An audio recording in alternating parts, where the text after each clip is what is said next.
Twitter tipping is back. Yes, it was years ago when we used to tip each other on Change Tip, and everyone would spam each other and spam celebrities with tipping messages. Now tipping's back using the Lightning Network and Strike to allow users to tip Twitter users directly. Adam McBride, what do you think about this amazing new Twitter innovation? Nobody's ever sent me a penny, man. I tried to turn it on. Like, literally, I saw the thing pass through my news feed today.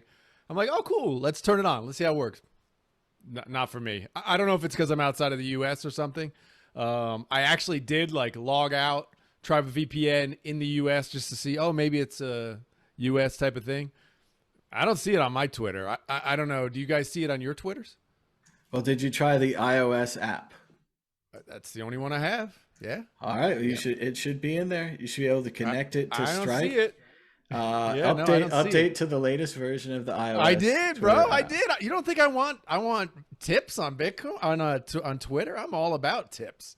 Yeah, it didn't work for me. It didn't But work. for the But other problem, you have to mention sarcastically that you haven't gotten any tips, and then they'll tip you out of pity. And I can say I got about $20 in pity tips. I Where people can't are like, imagine. they're like, does Maybe, it work? And I was like, it works. It tell me works. how much. So I know you've had it turned on for a while. Because were you like one of the beta testers or something? I remember you tweeting about it a while back, right? Maybe a month or so ago. But have you gotten anything yet? Has anybody sent you anything? No, we talk about it all the time, and of course we did change it back in the day. One guy sent me $10. A Okay. bunch of people sent me $1. Like a total of $21, which is cool. And I mean, I haven't done that much stuff lately where people would be like, "Let's tip that guy," but Right.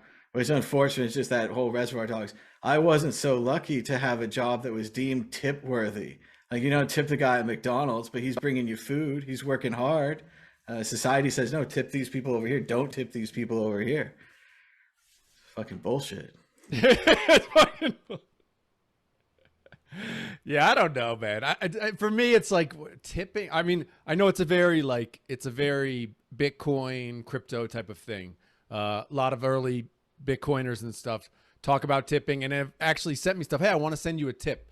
So it's all kind of, for me as a kind of crypto newbie, it's kind of a little bit strange maybe. But certainly nice and appreciated when somebody does send you one, right? I mean, I've had people Well, tip for me for the NFTs and stuff. NFTs, I was going to say, does it work? Because I mean, I know on OpenSea you can transfer an NFT like a curio card or whatever from one person to another.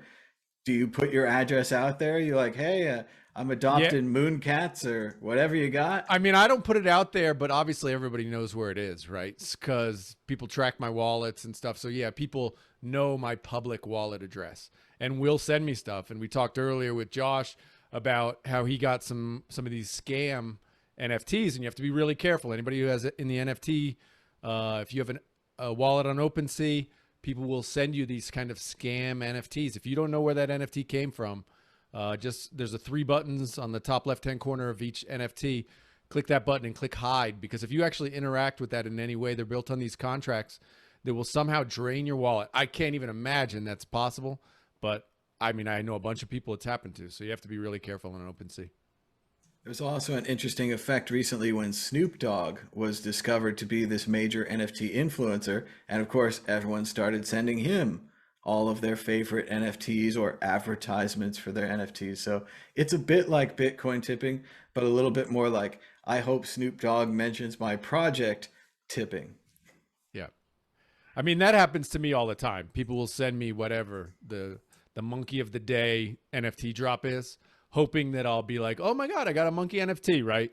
But now with this scam that's gone over the last week, like I can't imagine anybody's going to do it anymore, because now it's just immediately to the trash or to the hide, because everybody's terrified that their wallet's going to get drained. We just can't have nice things. Dan, Eve, Twitter tipping. Any tips coming in for your wraps yet? No, I checked on my phone actually, and there's I don't think I've got iOS, and I'm on the beta version of iOS 15. Although I think it was out recently anyway with the new iPhone, but I don't have the tipping feature. But I think it's a cool idea, right? You know, that there was that video today of Jack Mallers, doing the tip into someone in El Salvador, and you know, it's instant, it's free because you know, sub Satoshi is pretty free, and it's just incredible that it's going to really shake up the world of remittances, and that was kind of one of the reasons when you know I worked in the Treasury Department when I found out about Bitcoin in like 2013, and it really made me think when I learned about how many hops money has to, you know, in between sending, say, money from here to South Africa, how many hops it takes and how many people take a cut and everything. It's just insane. And especially with people that use, you know, Western Union and other services like that, they're getting rinsed at the moment, absolutely rinsed. And Bitcoin is there to save that, especially with Lightning, where it makes it instantaneous. And over a social media platform, it's like, you know, it's combining Twitter and Bitcoin is peanut butter and jelly, right? It's like it's gonna completely change the way people send money to each other, and the banks can't keep up with it. That's why it's such a threat to every bank and central bank, because it is the hardest money that you can have. And now that you can send it virtually for free with Lightning Network, tipping it over a social platform, that means that, you know, I can imagine Twitter basically takes the place of a lot of banks, you know, and it's going to take a huge cut out of Western Union, I think in future. So yeah, I think it's pretty incredible. I think they're also mentioning about, you know, verifying NFTs. Or some sort of verification service over Twitter to, I don't know, imagine that, Twitter providence over Twitter, or something. But I think it's the interesting thing about the NFTs being dropped is that there's the same thing happening with tokens, right? It's not happening as much with Ethereum on the Ethereum chain because the fees are so high. But, you know, I've got a few, you know, Binance, BSC wallets and Polygon and stuff and fiddling around, and they just get absolutely hammered with all these crap tokens that come out of nowhere just so that you can see their project. It's kind of like that, you know, when was it Shiba Coin to donated a load of their token to Vitalik, except he actually dumped it all. So it's good for advertising in a certain way, but people might as well, you know, take their chances. But I think, as Adam said, that, you know, it becomes natural just to hide it, right? Once you see 10,000 Ethereum giveaways, you're like, oh, screw this. Like, I'm not going to give my private keys out for the 11th time. I've learned my lesson. By the way, I need to clarify. Monkey Brain McBride here hadn't updated his iOS, so there you go, Thomas. That's the reason I don't have it, I'm assuming. I did update my Twitter and all that junk, but my OS is a little laggy, so that's probably why. So after the show, everybody can tip me. It's going to be fantastic. That was what I was saying. We got to update it, get it set later so you can get some tips after the show. And to clarify what Dan was saying about the Twitter NFT verification, it sounds to me like it's a digital flex verification. Everyone's putting these NFTs as their Twitter image profile. And if you have a very expensive NFT as your profile and someone else is using it, you don't want them to be able to use it. So Twitter, at least I've heard, is proposing a system where they check like your OpenSea account or your Ethereum address or something and verify that you have the punk or the ape or bro, that's going to be card. huge. I'm telling you, in the NFT space, that's a big deal. Like that my ape is like ape verified, and they're going to have a little like ape verified check or whatever they're going to check on the NFT, like a little, you know, NFT check would be massive. Like for people in the NFT space, people would love that. It feels like Twitter's pandering, but it also feels kind of futuristic. Like they're getting into what the kids are into. Maybe the kids are right, you know?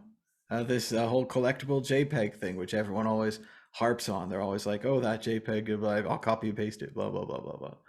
But yes, Dan mentioned that it is everyone loves Twitter tips. They go together like peanut butter and jelly. Peanut butter and jelly littered with the salty tears of people who worked at ChangeTip. Yes, ChangeTip had this idea first. ChangeTip executed this idea in some fashion. And as a person who knew people that worked at ChangeTip, insider information from years ago, ChangeTip definitely had meetings at Twitter. ChangeTip definitely had the opportunity to tell Jack, perhaps, or someone near Jack, their idea about Twitter tips. Everyone could see it. It was very visual. Half of every message that I would get would be a You have been tipped a penny on Change Tip. You have been tipped a penny. The same thing for my comment section on YouTube. You have been tipped a penny, another penny, which was great. And as DJ Booth mentioned, the dollar he sent is worth $139 now. But Change Tip had the idea first, but they ran it on an internal database. They weren't really using the blockchain. They weren't really using transactions.